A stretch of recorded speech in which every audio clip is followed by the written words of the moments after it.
j'aimerais demander aux conférenciers de venir sur l'estrade pour nous tenir compagnie. Merci beaucoup. Alors, bonjour et bienvenue à la session sur la tuberculose. Alors, je suis avec Marc, je suis Cathy Hewison. Ça va être une session vraiment passionnante. Nous allons parler d'un certain nombre de problèmes auxquels nous sommes confrontés sur le terrain pour ce qui est de la tuberculose, le diagnostic chez les enfants, les formes résistantes de TB et les maladies chroniques après la tuberculose. La première présentation va porter sur le diagnostic de la tuberculose chez les enfants et certains des défis associés. 50% des enfants ne sont pas bien diagnostiqués et 96% des enfants qui meurent de tuberculose n'ont jamais entamé de traitement. Alors, vous ne le savez peut-être pas. Alors, est-ce que c'est peut-être dû au fait qu'on n'a pas forcément des bons outils pour diagnostiquer la tuberculose chez les enfants? Parce que chez les enfants, il y a très peu de bactéries et les tests que nous avons ne fonctionnent pas très bien chez les enfants. Les cliniciens utilisent leurs compétences et c'est comme ça qui est le diagnostic le plus souvent de la tuberculose chez les enfants. L'OMS, en 2022, a élaboré un ensemble de recommandations et chez MSF, nous avons considéré que c'est une opportunité de les utiliser pour commencer à prendre en charge la tuberculose au sein de cette population très vulnérable. Et il y a, par exemple, un algorithme de décision pour le choix des traitements. Et cela peut permettre de mieux diagnostiquer la TB chez les enfants. Nous avons lancé un projet qui s'appelle TACTIC, Test, Avoid, Cure TB in Children. Et ce projet repose sur 3 grands piliers. Le premier pilier, c'est la mise en œuvre. Donc, la mise en œuvre de ces recommandations de l'OMS sur le diagnostic, la prise en charge de la tuberculose chez les enfants. Ensuite, il y a le plaidoyer, donc agir pour avoir des meilleurs outils, des meilleurs tests pour prendre en charge et diagnostiquer la tuberculose chez les enfants. Et il faut les avoir et aussi les mettre en œuvre.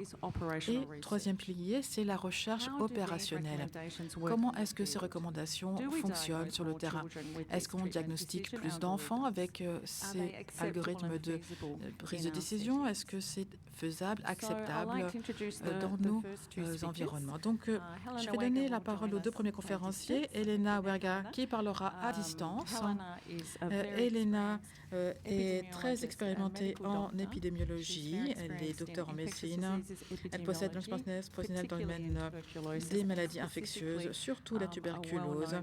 Et elle est experte dans le domaine des diagnostics. Nous avons également Emily Priskin, qui est épidémiologiste spécialisée dans l'étude des maladies dans les contextes humanitaires. Elle a beaucoup travaillé dans le cadre de cette étude qui porte sur 5 pays et donc elle coordonne cette étude sur 5 pays. Maintenant, je vais donner la parole à Elena. Good morning. In 2022, WHO Merci. En 2022, l'OMS a publié de nouvelles lignes directrices qui contiennent des recommandations provisoires sur l'usage d'algorithmes de décision pour les enfants. Elle demande également qu'il y ait des preuves qui soient trouvées grâce à des études de recherche. Il faut valider également sur externe cet algorithme afin d'examiner ces recommandations à l'avenir. TACTIC est une initiative de MSF visant à améliorer le diagnostic de la tuberculose et leur prise en charge chez les enfants. Principaux objectifs de cette étude, évaluer la précision diagnostique et la cascade diagnostique dans la décision de traitement pour la tuberculose et également évaluer la faisabilité et l'acceptabilité de ces nouveaux algorithmes. Il y a également des objectifs secondaires et aujourd'hui nous allons parler des taux d'identification de cas de tuberculose avant et suite à l'introduction de ces algorithmes. Ici, vous avez les 2 algorithmes de décision pour les enfants âgés de moins de 10 ans présentant des symptômes qui font penser à la tuberculose pulmonaire. Alors A, c'est si on a accès à des radios du thorax et B, c'est si on n'a pas accès aux radios du thorax. Alors, première partie de l'algorithme. Vous voyez que c'est la même chose pour les 2 algorithmes A et B. Donc tout d'abord, on identifie les enfants qui ont un risque élevé d'évolution de la maladie, donc enfants âgés de moins de 2 ans qui sont positifs au VIH et qui souffrent de malnutrition aiguë sévère. Et dans ce cas, il faut tester immédiatement pour la présence de tuberculose. Si l'enfant ne remplit pas ces conditions, dans ce cas, on peut le traiter pour les maladies les plus probables non tuberculeuses et ensuite un suivi à 1 ou 2 semaines. Il y a donc les textes GeneXpert et autres examens de laboratoire si disponibles et également les antécédents de contact avec une personne atteinte de tuberculose. Ensuite, la deuxième partie de l'algorithme, c'est un score qui repose sur différents symptômes de la tuberculose et les résultats de la radio du thorax pour l'algorithme A et l'algorithme B, simplement signes et symptômes, parce qu'il n'y a pas de radio du thorax. Si le score est supérieur à 10, on recommande de traiter pour la tuberculose et sinon, on revoit le patient après 1 ou 2 semaines. L'étude TB-Algopède est une étude multipays avec 3 composantes. Donc, étude prospective, analyse des données de routine et ensuite étude par méthode mixte. Alors, pour les enfants âgés de moins de 10 ans avec des signes symptômes de tuberculose, ça c'est pour les 2 premiers points. Et le 3e point concerne surtout donc les travailleurs dans le santé politique, etc. Et nous avons réalisé cette étude dans 5 pays qui sont affichés à l'écran. Alors, vous avez ici les procédures utilisées pour cette étude. Elle respecte la grippe que je viens de présenter. D'abord, les antécédents médicaux, examens cliniques, ensuite GeneXpert et examens de laboratoire si ces outils sont disponibles, ensuite radio du thorax si c'est disponible, et enfin, on a le score basé sur les signes cliniques ou les éléments clinico-radiologiques.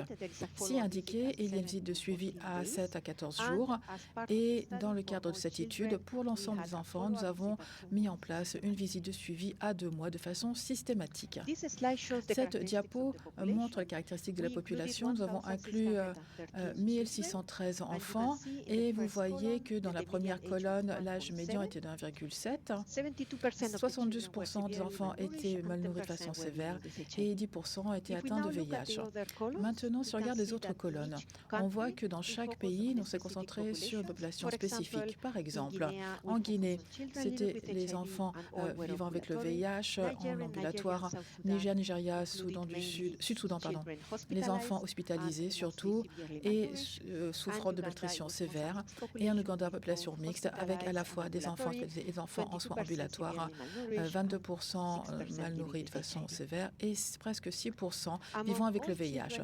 Parmi l'ensemble des enfants inclus dans l'étude, il y a des enfants qui présentaient des symptômes et des signes de tuberculose, donc 73% ont été diagnostiqués pour la tuberculose et ont entamé un traitement contre la tuberculose. Vous voyez ici sur le graphique à la droite que la plupart de ces enfants ont démarré un traitement contre la tuberculose lors de la première visite dans un délai d'1 semaine. Alors, les principales raisons de démarrage d'un traitement pour ce qui est des enfants chez lesquels on a posé un diagnostic, soit 490 enfants. Si on suit l'algorithme, en commençant par GeneXpert et LAM, on voit que parmi ces enfants, 7% ont eu un résultat positif à GeneXpert et 6% avec le LAM. Pour ce qui est de 19% des enfants, la principale raison pour laquelle on a démarré le traitement, c'était le contact avec une personne atteinte de tuberculose. Et pour 70% des enfants, la principale raison de démarrage du traitement était le score clinique ou le score clinico-radiologique. Nous avons également regardé l'exactitude des diagnostics de ces nouveaux algorithmes et ces résultats sont intéressants. Donc, 1354 enfants dans ce cas. On a évalué la sensibilité, la spécificité de l'algorithme par rapport aux standards de référence basés sur la définition des cas de consensus national pour la TB thoracique chez les enfants. Donc, sensibilité 91% et spécificité 87%. Et c'est Émilie qui va poursuivre la présentation. Merci. I can just continue as the slides are loading. Alors, donc, on attend que les diapos se chargent et je vais parler. Donc, deuxième pilier, c'était l'analyse des données recueillies de façon routinière. Alors, on s'est penché sur les différents registres TB, sur chacun des sites, et nous avons extrait le nombre d'admissions, le nombre de consultations qui ont été réalisées sur chaque site, ainsi que le nombre d'enfants pour lesquels on a démarré un traitement contre la tuberculose. Alors, donc, on s'est penché sur le nombre d'enfants pour lesquels on a démarré un traitement et on a regardé ce qui se passait un an avant et un an après la mise en place de l'algorithme sur chacun des sites. Ensuite, on a regardé ces données et on a mis en place une analyse sérielle dans le temps et on a ajusté en utilisant différents facteurs. Donc, si le traitement avait été introduit, si on était à la saison pic en termes de malnutrition, et on a également ajusté les données en fonction des sites et des pays. Et vous avez les résultats ici. On voit ici que chaque point sur les graphiques représente la proportion d'enfants qui ont été admis pour lesquels on a démarré un traitement contre la tuberculose. Et donc là, à gauche, vous avez à l'avant la mise en place de l'algorithme, et à droite, c'est après la mise en place de l'algorithme. Et vous voyez que la proportion d'enfants vus en consultation eh bien, a commencé à augmenter après la mise en place de l'algorithme. Donc ça, c'est la mise en place du traitement. Et c'est ce qu'on attendait un petit peu de cet algorithme. Et ça, c'est ce qu'on voit au moyen de ces graphiques générés grâce au modèle utilisé. Donc les résultats du modèle renforcent également cette tendance. On voit qu'en moyenne, sur l'ensemble des sites d'études, la proportion d'enfants admis ou en consultation pour lesquels on démarre un traitement eh bien, a été plus que multipliée par 2 après la mise en place de l'algorithme. Un effet de taille de 2,23, ça c'est significatif. Ensuite, il y a les études de faisabilité et d'acceptabilité utilisant une méthode mixte. Donc des discussions en focus group avec travailleurs dans santé et des entretiens semi-structurés avec des soignants, des travailleurs de santé. Et on a réalisé une analyse thématique et aussi une analyse du discours critique. Et aujourd'hui, on va se concentrer surtout sur le résultat des discussions avec les soignants. Alors, on a parlé de leur expérience avec la science des algorithmes et on a trouvé différents résultats positifs. Alors, ils ont indiqué que l'utilisation de l'algorithme leur permettait d'accélérer les processus et d'augmenter le diagnostic de tuberculose. Ils ont également dit que ça la rendait plus autonome, surtout dans les centres de santé où il y avait peu de ressources. Les soignants ont également signalé que cela permettait d'améliorer leurs compétences professionnelles et cela était souvent associé à la formation qui venait en plus de la mise en place de l'algorithme.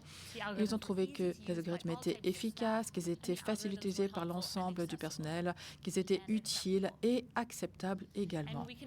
On peut illustrer cela avec cette petite citation d'une travailleuse en Ouganda, d'une soignante. Elle dit « J'ai le sentiment qu'il y a des avantages dans la façon dont cet algorithme va aider le clinicien à poser un diagnostic pour poser un diagnostic rationnel. » Donc, comme avec toute intervention qu'on met en place dans différents endroits, il y avait des défis, c'est normal.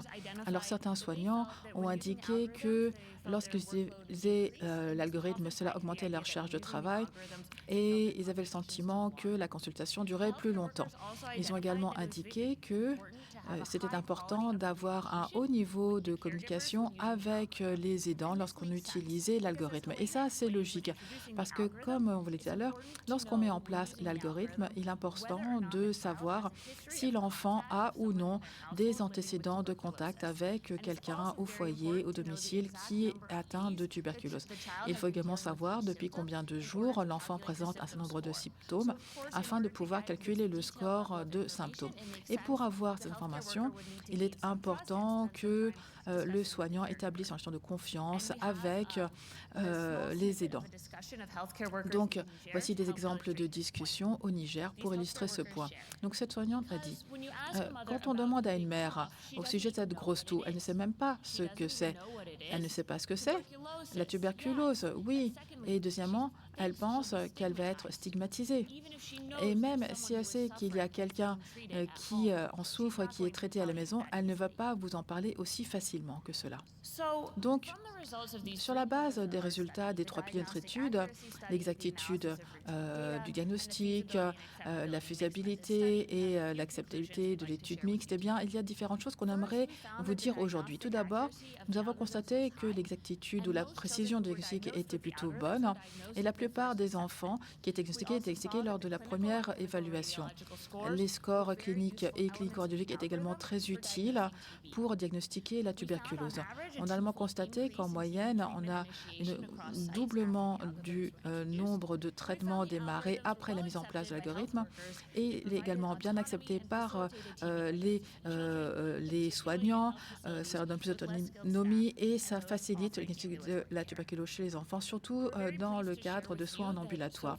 Nous avons le plaisir de vous annoncer que les résultats de cette étude commencent déjà à appuyer le recours à cet algorithme utilisé par MSF et le ministère de la Santé dans d'autres sites, dans d'autres pays. La faisabilité et l'acceptabilité peuvent également contribuer à mettre en place les choses de façon plus spécifique en fonction du site.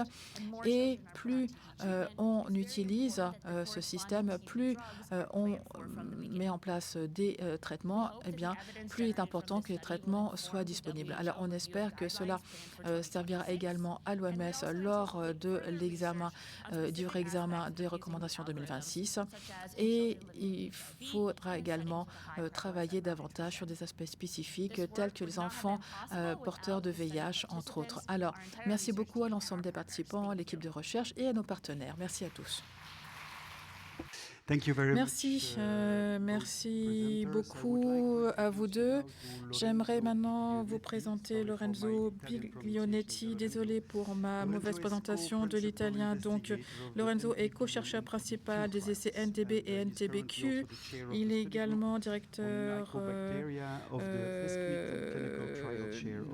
du groupe d'études sur les mycobactéries et président des essais cliniques du TBNet. Alors, vous vous rappellerez peut-être que c'est vraiment quelque chose de compliqué, des traitements très toxiques donc, pour traiter les tuberculoses résistantes. Et on parle de surmonter des obstacles même plus haut que la Tour Eiffel. Et c'est quelque chose qui peut peut-être effrayer les patients. Donc d'un traitement pendant 2 ans, c'est vraiment un cheminement très long et difficile. Alors des nouveaux protocoles ont été élaborés. On a l'essai NTB et NTBQ qui proposent des nouveaux traitements et des traitements plus courts également avec des effets secondaires bien moins toxiques. Donc Lorenzo va nous présenter un petit peu cet essai NTB qui vise à présenter un traitement plus court. On parle donc des tuberculoses résistantes à la rifampicine et également au fluoroquinolone. Il va également nous parler un peu de ce que signifie la non-infériorité et comment il est important de stratifier nos populations afin de fournir les meilleurs traitements possibles à ces patients. Lorenzo, vous avez la parole. Merci beaucoup. Alors effectivement, c'est un défi, c'est un plaisir. C'est ma dernière présentation en tant que directeur du projet NTB qui a été lancé en collaboration avec MSF et des grandes ONG et les différents partenaires que vous avez ici à l'écran. Mais ce n'est pas la dernière fois que vous allez entendre parler de ce projet parce qu'il y a encore un certain nombre de choses à faire. Alors tout d'abord, j'aimerais commencer par remercier l'ensemble des participants à l'essai. Plus de 300 participants, 1000 patients sur différents sites dans différents pays qui ont accepté de participer au dépistage dans le cadre de cette étude et également des centaines de personnes qui ont travaillé dans des équipes opérationnelles. Les plus fidèles d'entre eux sont aujourd'hui Mathilde, Hélène, Maraba. Merci à tous. Quelques mots concernant l'essai en tant que tel. Alors, c'est un essai randomisé contrôlé de phase 3 qui se penche sur les patients présentant une tuberculose pulmonaire multirésistante. Donc, les principaux médicaments de première intention ont échoué et on parle d'adolescents âgés de 15 ans et plus. Dans cet essai, on compare une stratégie de durée stratifiée de 6 à 9 mois, on va voir ça tout à l'heure, avec 4 médicaments, bédaquiline, délamanide, linezolide et clofazimine. On en parlera en tant que BDLC tout à l'heure dans la présentation et on compare cela avec le standard of care en utilisant un protocole conventionnel individualisé.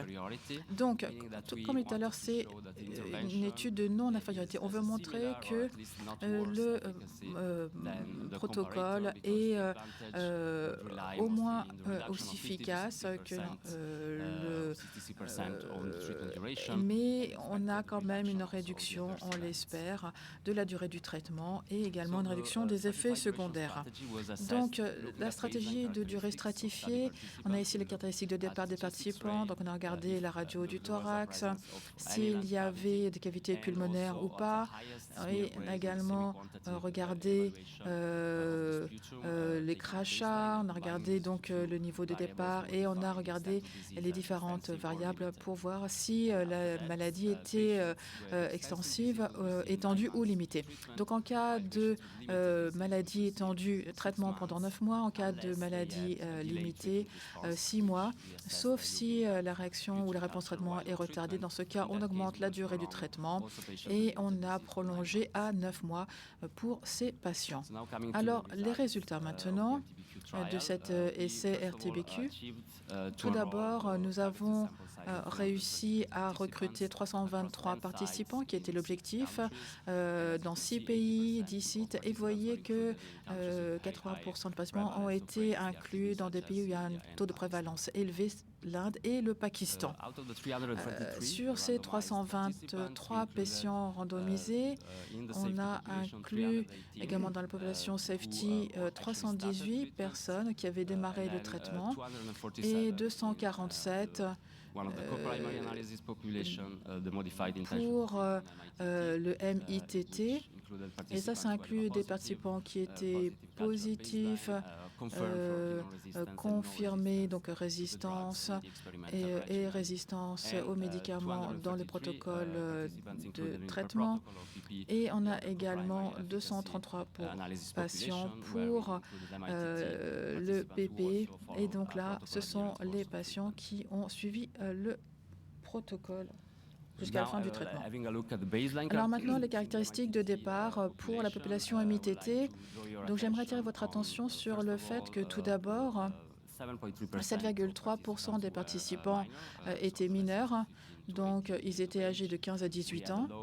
On a une faible prévalence en moyenne de co-infections, donc VIH et autres virus, hépatite virale par exemple, taux élevé de diabète.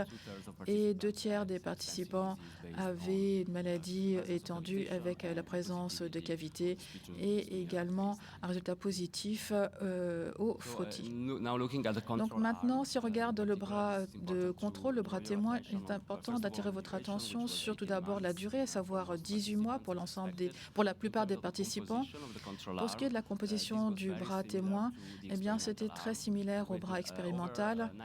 Plus de 90% des participants à l'étude ont reçu le même protocole que donc BDLC plus 1 ou 2 autres médicaments. Donc très similaire. 45 ont reçu un traitement pendant une durée plus longue. Maintenant, le critère primaire, donc en termes d'efficacité, donc ça, c'est la proportion d'issues favorables à 73 semaines après la randomisation dans la population MITT. Vous voyez les résultats ici. Globalement, d'excellents résultats dans les 2 bras. Plus de 86% de réussite de traitement dans les 2 bras. Donc le bras témoin et le bras expérimental. Et dans le bras témoin, les résultats étaient formidables. Néanmoins, il surperforme le résultat du bras expérimental, ce qui n'était pas forcément ce qui était attendu, bien entendu. Alors, si on regarde ces issues favorables, on essaye de comprendre ce qui peut expliquer ces différences On voit ici qu'il n'y a pas de différence en termes de taux de mortalité, mauvaise réponse au traitement et arrêt permanent dû aux effets indésirables. Donc, la principale différence vient de ces deux issues ici. Tout d'abord, la récurrence. Les taux de récurrence étaient de 5% dans le bras expérimental contre 0 dans le bras témoin, et également perte de suivi et retrait du consentement. C'était supérieur dans le bras témoin. Néanmoins, ils sont inférieurs à ce que l'on avait pensé avoir. Alors, vous avez ici donc la comparaison primaire entre le bras expérimental BDLC moins le témoin. Donc ici, vous avez donc au-dessus du MITT et en dessous le PP, donc les deux populations analysées. Vous avez donc ici 95% d'intervalle de confiance pour les deux comparaisons. Et ici, c'est donc la marge préspécifiée de non-infériorité. Et dans le MITT, eh bien, l'infériorité était ça ne dépasse pas le moins 12, tandis que c'est le cas dans la population PP. Donc, en conclusion, on ne peut pas conclure qu'il n'y a pas de non-infériorité de cette stratégie expérimentale par rapport aux témoins. Ensuite, pour essayer de mieux comprendre un peu pourquoi on est parvenu à cette conclusion, on a réalisé une analyse préspécifiée, stratifiée en fonction de la durée de la maladie au départ, comme on l'a présenté tout à l'heure. Et vous voyez ici que même s'il n'y a pas de différence statistiquement significative, il semblerait qu'il y ait de meilleurs résultats dans le bras expérimental avec une maladie plutôt limitée, tandis que pour la maladie étendue, c'est le contraire, visiblement. Enfin, pour ce qui est de l'analyse de l'efficacité, eh bien, on se penche sur la récurrence. Vous avez ici donc une courbe Kaplan-Meier et donc, on s'est stratifié par bras et par l'étendue de la maladie. En vert, tout d'abord, vous avez ici en bas, donc le bras témoin, donc pas de récurrence. Il est important de noter qu'il y a une durée de suivi d'environ 6 mois dans le bras témoin, donc bien moindre qu'en le bras expérimental où le suivi a duré presque 1 an et demi. Et vous voyez également la différence entre les patients dans le bras expérimental avec une maladie limitée, donc une seule récurrence, et maladie étendue, 8 récurrences, 8 rechutes. Donc ces récurrences ont été confirmées comme étant des rechutes sur la base de séquençage génomique, donc la même souche qui était présente au début chez ces patients.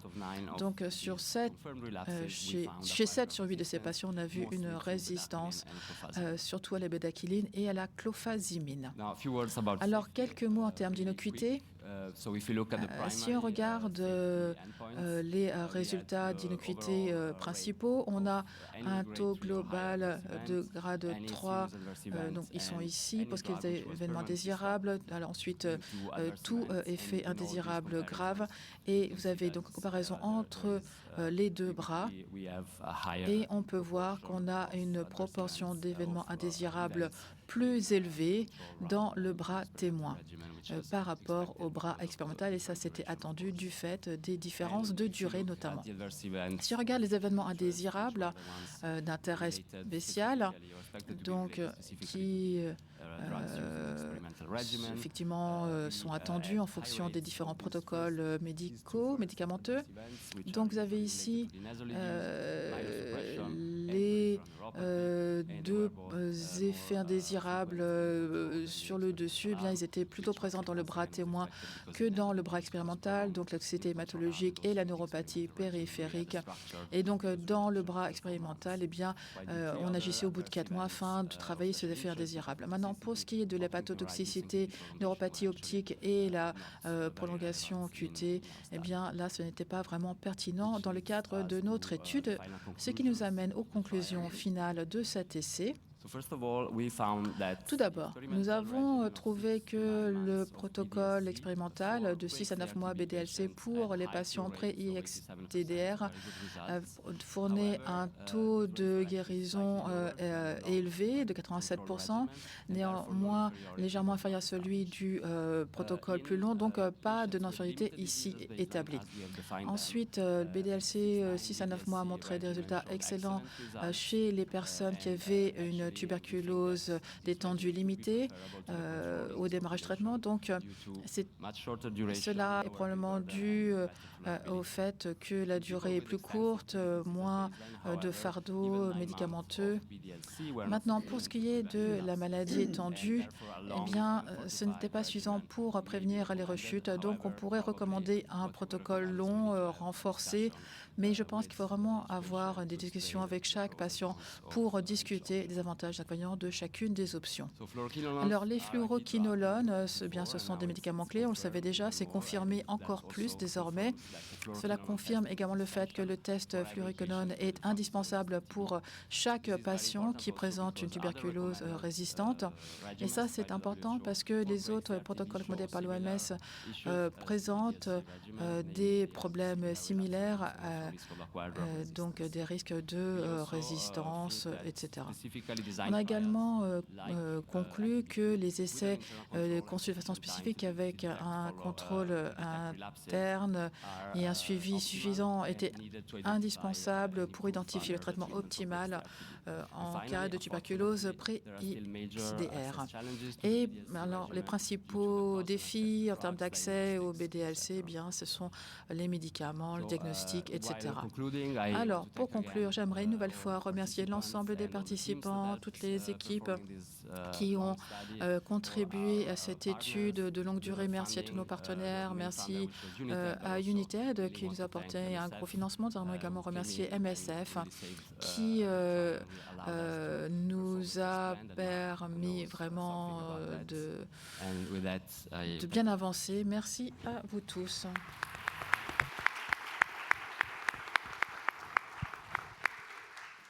Et maintenant, j'ai le plaisir d'inviter Dr Gino Agbota, qui est médecin épidémiologiste, directeur de recherche clinique. Il est titulaire d'une maîtrise en santé publique et d'un doctorat en épidémiologie. Il possède une vaste expérience en recherche clinique, et particulièrement dans les maladies infectieuses émergentes et réémergentes. Il a également acquis d'importantes compétences en matière d'analyse, d'interprétation, de synthèse et surtout aussi de modélisation adaptée. Il va lever le voile sur la vie des patients après un traitement de tuberculose. Effectivement, trop souvent, nous regardons nos statistiques et nous sommes satisfaits avec le nombre d'abandons, le nombre de personnes traitées, mais si nous regardons ce qu'est la vie après un traitement, ce que deviennent nos patients, eh bien, donc effectivement, on n'a pas vraiment beaucoup d'idées, sauf que Dr Gino va nous dévoiler effectivement ce qu'il a découvert dans plusieurs pays en Afrique de l'Ouest. Dr Gino, j'ai hâte de vous faire dévoiler le fruit de votre recherche. Merci. Bonjour à tous. Donc je vais vous présenter le projet post-TB-Seq sur les séquelles post-traitement de la tuberculose à moyen et à long terme en Afrique subsaharienne. Alors, la tuberculose est une maladie infectieuse qui touche principalement les poumons. Je pense que nous sommes tous au courant de ça. Il faut savoir que chaque année, l'OMS estime à près de 10 millions le nombre de nouveaux cas de tuberculose, avec plus d'1 million de décès chaque année. Un cas sur 4 de tuberculose dans le monde est diagnostiqué en Afrique. Et la tuberculose touche principalement la population active des pays en développement, notamment des gens entre 25 et 45 ans. Je vous montre ici 2 radiographies de poumons de 2 personnes ayant terminé leur traitement contre la tuberculose et déclarées guéries selon les recommandations internationales de l'OMS. Pour le premier, on voit bien que cette radiographie des poumons est normale. Les 2 poumons sont normaux à la fin du traitement. Il s'agit probablement d'une personne qui a été diagnostiquée précocement et traitée dans la foulée. Chez le deuxième, il lui reste un seul poumon de fonctionnel à la fin de son traitement contre la tuberculose. D'après les hypothèses, il s'agit probablement d'une personne qui a été diagnostiquée tardivement, avec une réaction immunitaire de l'hôte contre le pathogène qui a été trop importante et persistante dans le temps, engendrant une réaction inflammatoire excessive. Cela aboutit donc finalement à la destruction du poumon et à des lésions au niveau du poumon. Donc, tout ceci donc pour dire que finalement la fin du traitement, quand bien même avec succès, n'est pas toujours synonyme de guérison totale. Des personnes vont garder ou vont développer plus tard des séquelles post-tuberculose. Ceci donc me permet d'introduire donc la thématique des maladies pulmonaires post-tuberculose, communément appelée aujourd'hui en anglais post-tuberculosis lung disease, et de leur impact sur la qualité de vie. Il faut savoir qu'une personne sur 50 dans le monde est un survivant de la tuberculose, ce qui fait un nombre assez important. À ce nombre important, il faut appliquer une proportion d'à peu près 50% qui ont ou qui vont développer derrière des séquelles post-tuberculose. Et cela aboutit in fine à de l'insuffisance respiratoire chronique avec un impact important sur la qualité de vie. C'est comme ça que finalement une infection aiguë est gentiment en train de devenir l'une des plus grandes génératrices de maladies chroniques dans le monde. Il existe aujourd'hui peu de données sur les séquelles post-tuberculose et de leur impact sur la qualité de vie, notamment en Afrique.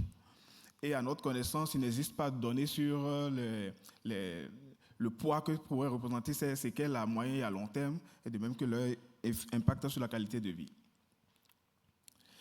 Alors, donc, le projet post-TBC pour lequel je suis porteur principal, qui est financé par la NRSMIE, vise à, d'une part, premièrement, estimer la prévalence et caractériser les séquelles post-tuberculose à moyen et à long terme après le traitement de la tuberculose, à étudier l'association entre la présence de séquelles et une altération de la qualité de vie, à identifier les facteurs qui pourraient être associés à la présence de séquelles, à décrire le parcours de soins des personnes diagnostiquées pour séquelles et la reconnaissance de ces séquelles post-tuberculose par les prestataires de soins, notamment en Afrique.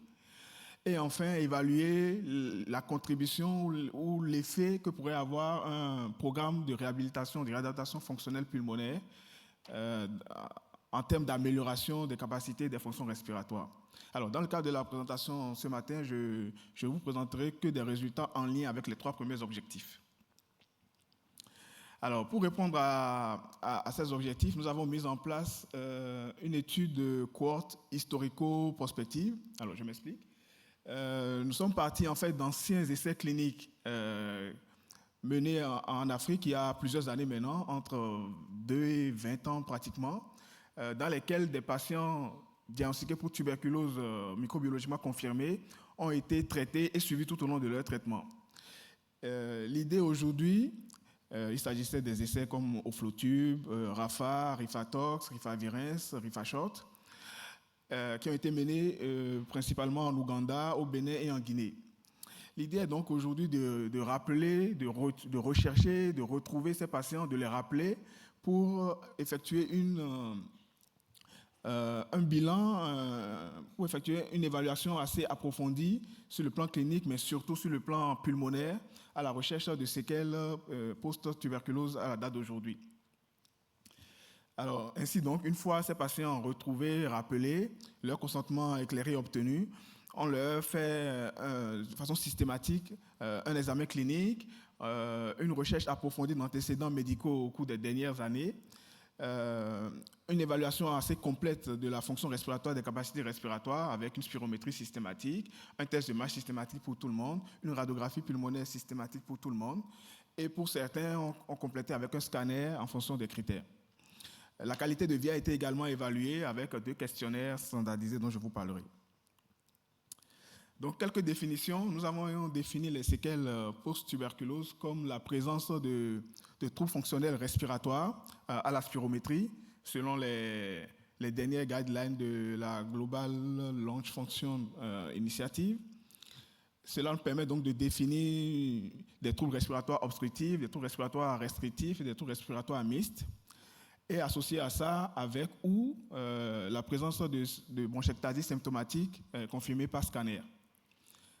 Concernant la qualité de vie, 2 questionnaires standardisés donc, ont été utilisés, comme je l'ai dit. Le premier est le questionnaire de l'Université de Saint-Georges, en Angleterre, qui est un questionnaire assez spécifique des personnes porteuses de troubles respiratoires. C'est un questionnaire qui évalue 3 domaines principalement. L'impact de la fréquence et de la sévérité des symptômes sur la qualité de vie, l'impact des limitations en termes d'activité physique sur la qualité de vie et aussi l'impact des conséquences psychosociales sur la qualité de vie. Avec ce questionnaire, un score supérieur à 10 définit une personne qui a une altération importante de la qualité de vie. Le deuxième questionnaire est lui beaucoup plus généraliste, c'est le SF36. C'est un questionnaire où, avec un score inférieur à 62, on dit que la personne a également une altération importante de la qualité de vie. Ce questionnaire explore également plusieurs domaines, dont le principal qui nous intéresse, qui est l'impact de l'état de santé actuel sur la qualité de vie, l'impact des perspectives que le patient conçoit par rapport à son état de santé et l'impact de la résistance à la maladie sur la qualité de vie. Alors, je vais vous présenter maintenant les premiers résultats ici des analyses préliminaires. Alors, à la suite donc, du processus de recherche et de rappel, de recontact des anciens participants des essais cliniques, 204 participants ont pu être inclus dans l'étude en Ouganda sur un potentiel de 422. En Guinée, 360 personnes ont pu être incluses dans l'étude sur un potentiel de 1100. Et au Bénin, 122 personnes ont pu être incluses dans l'étude sur un potentiel de 528 patients. Environ 30 à 50% des participants étaient finalement injoignables ou impossibles à retrouver lors de l'enquête. Et il faut noter aussi que le taux de décès constaté a été surprenamment élevé lors déjà de cette phase de recherche des participants et concernait beaucoup, ou en quasi-totalité des patients tuberculeux et VIH, co-infectés par la tuberculose et le VIH, ce qui montre une mortalité assez élevée des personnes à distance, c'est-à-dire à peu près 10 ans après la fin de leur traitement contre la tuberculose. Cela représente déjà un résultat inédit en soi. En tout, 686 participants ont pu être inclus dans notre étude. Je vous présente ici dans ce tableau la caractérisation et la prévalence des séquelles post-tuberculose à moyen et à long terme. Élément par élément, à peu près 21,5% des participants présentaient un trouble ventilatoire obstructif à la spirométrie, 25% un trouble restrictif et 8% un trouble ventilatoire mixte. 14% avaient une bronchectasie symptomatique confirmée par scanner. Et enfin, au total, près de 57% de la population donc, présentait des séquelles post-tuberculose à moyen et à long terme. Parmi ces personnes-là présentant des séquelles, 34% avaient également une altération sévère des capacités respiratoires, mesurée par un volume expiratoire moyen à la première seconde inférieur à moins 2,5 Z-score, ce qui est déjà en soi aussi un critère d'éligibilité pour un programme de réhabilitation pulmonaire. Et vous avez ici donc les caractéristiques en fonction de la présence ou non de séquelles post-tuberculose chez ces participants. Commençons déjà par le délai moyen entre la fin de leur traitement contre la tuberculose et l'évaluation actuelle qu'on a faite. Le délai médian dans le cadre de cette évaluation était de 11 ans. Et on voit bien ici que la classe plus de 10 ans représente plus de la moitié de la population. L'âge médian était de 43 ans au niveau des 3 pays rassemblés, avec une forte prédominance masculine qui était de 75%. 35% de la population avait une co-infection tuberculose-VIH et 11% un diabète. Une dépendance à l'alcool a été rapportée chez environ 17% des participants. Le tabagisme était significativement associé à la présence de séquelles post-tuberculose. Et 12% des participants utilisent du charbon et plus de la moitié de la population déclarait pratiquer la combustion intradomiciliaire de biomasse. Il s'agit ici d'analyses univariées. Toujours dans la suite donc, du même tableau, des résultats ici par rapport à la qualité de vie et notamment avec le questionnaire de Saint-Georges où on voit que le score médian est beaucoup plus élevé chez les participants présentant des séquelles post-tuberculose, qui est avec une médiane de 10, et donc associé donc, à une altération importante de la qualité de vie. Et cette altération de la qualité de vie était significativement associée à la présence de séquelles post-tuberculose. Ce qui n'était pas le cas avec le questionnaire plus généraliste du SF36. Côté radiographie, des radiographies anormales et surtout des atteintes modérées et sévères étaient beaucoup plus associées, significativement associées à la présence de séquelles post-tuberculose. Enfin, sur le plan clinique, les participants présentant donc des séquelles post-tuberculose étaient de façon globale beaucoup plus symptomatiques que les autres de façon significative, avec notamment la présence d'hémoptysie, de toux et de mauvaise tolérance à l'effort. Pour finir donc, en résumé, donc, en dépit donc des limitations probables en termes de représentativité de notre population d'études par rapport à la population initiale des essais cliniques que nous avons sélectionnés, notre étude a permis de faire une évaluation rapide et quand même en profondeur, à moyen et à long terme, de ce que pourrait représenter les fardeaux, ce que pourrait représenter le fardeau en termes de séquelles post-tuberculose en Afrique subsaharienne. Nous montrons qu'entre 2 et 20 ans, les séquelles post-tuberculose sont fréquentes, plus de la moitié de la population est concernée et était associée à une altération importante de la qualité de vie. Également, ce résultat sur la mortalité élevée chez les co-infectés tuberculose VIH, pratiquement 10 ans après la fin du traitement. En termes de perspective, il nous paraît donc nécessaire de renforcer les stratégies en termes de diagnostic précoce de la tuberculose. Le programme de réhabilitation pulmonaire paraît également une piste intéressante pour permettre aux personnes atteintes de séquelles post-tuberculose de retrouver de meilleures conditions physiques, de meilleures capacités respiratoires et également une amélioration de leur qualité de vie à l'image de ce qui est déjà fait aujourd'hui dans le cadre des bronchopneumopathies obstructives. Et pour finir, enfin, nous encourageons donc les recherches sur les thérapies dirigées contre l'hôte en complément du traitement antibiothérapie qui est donné actuellement et qui pourra permettre de mieux moduler la réaction immunitaire afin de permettre finalement d'éviter ces réactions excessives qui aboutissent à de la destruction des poumons. Voilà, je finirai donc en remerciant l'ensemble des participants de l'étude post-tibécique et aussi l'ensemble de l'équipe de recherche dans les 3 pays, à Conakry, à Cotonou et à Mbara. Merci pour votre attention.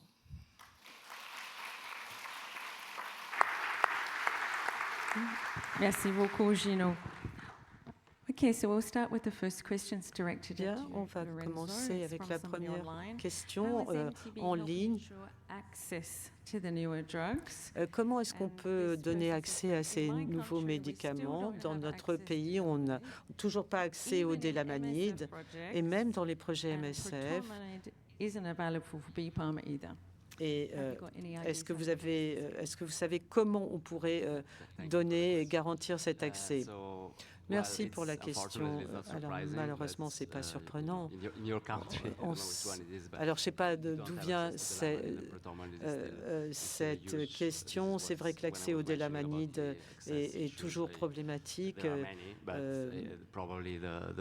il est fort probable qu'on a quand même, on peut s'étonner de la difficulté à avoir accès à ces médicaments qui sont inabordables dans ces pays à ressources limitées. Et même en Europe, il y a des gros problèmes d'accès. En plus de cet accès aux médicaments, il y a beaucoup de difficultés d'accès aux antibiogrammes. Donc, quand on veut un usage raisonné des antibiotiques, éviter les résistances, ne pas pouvoir faire d'antibiogrammes, c'est embêtant. Dans notre projet NTB, on a su dès le début que que ce serait un point d'achoppement. Donc, on a travaillé sur l'accès à tous ces médicaments et également à la partie diagnostique qui était nécessaire pour mettre en place ce schéma thérapeutique. Donc, on a beaucoup travaillé dès le départ pour faire ce plaidoyer avec l'Access Campaign, la campagne d'accès, et avec beaucoup d'autres organismes. Et on a vraiment eu de bons résultats parce que le prix de la bédaquiline a énormément baissé ces dernières années. C'est devenu beaucoup plus abordable pour les schémas thérapeutiques de l'NTB. Et le délamanide est revenu dans le prix cible. Donc, on a fait beaucoup au niveau de chaque pays pour améliorer l'accès et l'autorisation de mise sur le marché de ces médicaments. Mais il y a encore beaucoup de travail à faire. Et je suis sûre que mon collègue pourrait aussi compléter cela. Merci beaucoup. Alors, je remets ma casquette de coordinateur régional pour MSF en Europe et au Moyen-Orient de la campagne d'accès. Vous savez que la tuberculose est maintenue comme une priorité pour améliorer l'accès au traitement antituberculeux. C'est une grande priorité pour le mouvement MSF. On a besoin justement de ce genre d'études et de preuves parce que ça nous permet d'alimenter notre plaidoyer et mettre la pression sur les décideurs politiques et l'industrie pour que ces médicaments soient plus abordables. Alors, il y a une question. Merci de vous présenter, s'il vous plaît. Maxime Engels, Université Lincoln, Royaume-Uni.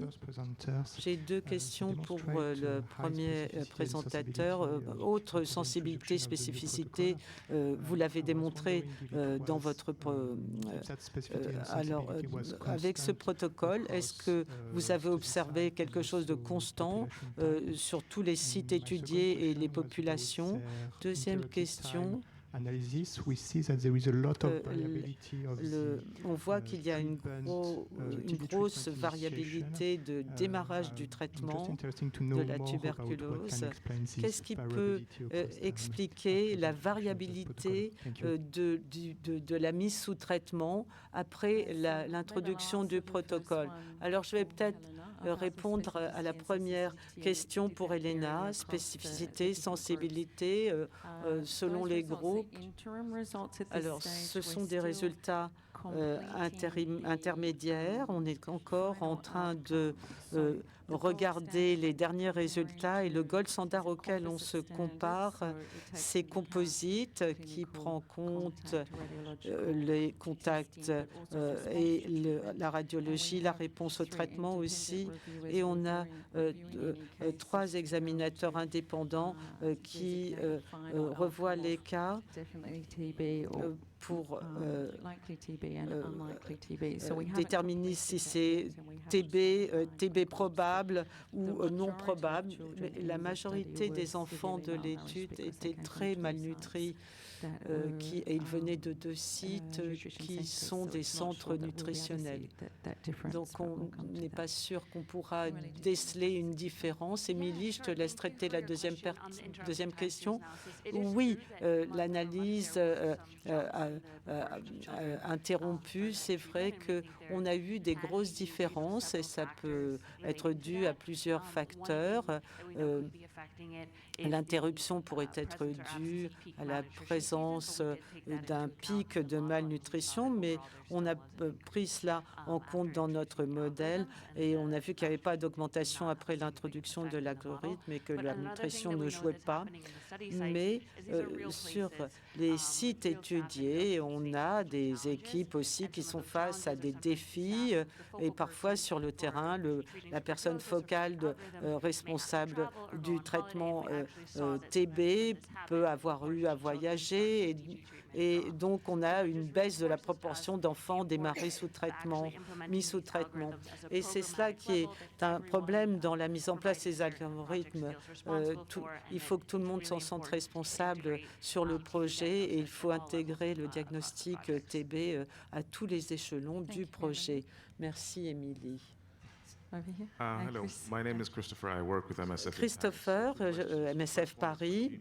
Une question pour Gino en ce qui concerne l'accès au traitement pour les patients post-TB et ton expérience dans les trois contextes où ces patients ont pu avoir accès à des traitements après traitement TB, surtout pour ceux qui avaient des problèmes respiratoires. Et puis, deuxième question pour Elena et Émilie, semblable à la première question concernant les patients malnutris, surtout lorsqu'on n'a pas d'accès aux clichés thoraciques.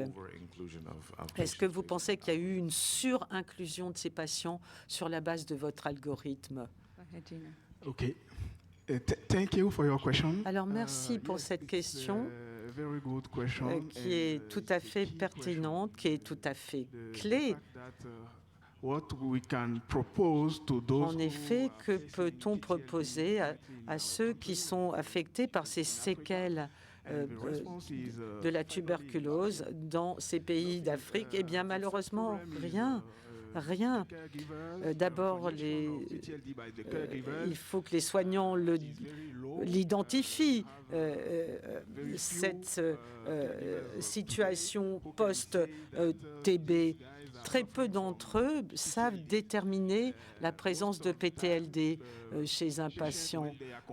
La plupart du temps, lorsque ces patients se plaignent de ces séquelles, on pense qu'ils sont en fait en train de rechuter de leur tuberculose et que ces symptômes sont dus à une tuberculose encore active et donc on va les retraiter.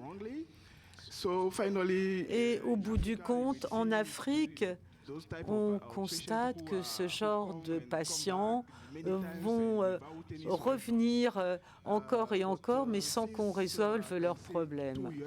Et depuis quelques 2 ans maintenant, il y a des pays tels que l'Ouganda, le Malawi et aussi plus récemment la Tanzanie, où on a le programme national anti-tuberculose qui a un volet de prise en charge post-TB avec de la rééducation pour essayer justement d'apporter une solution à ce genre de patients.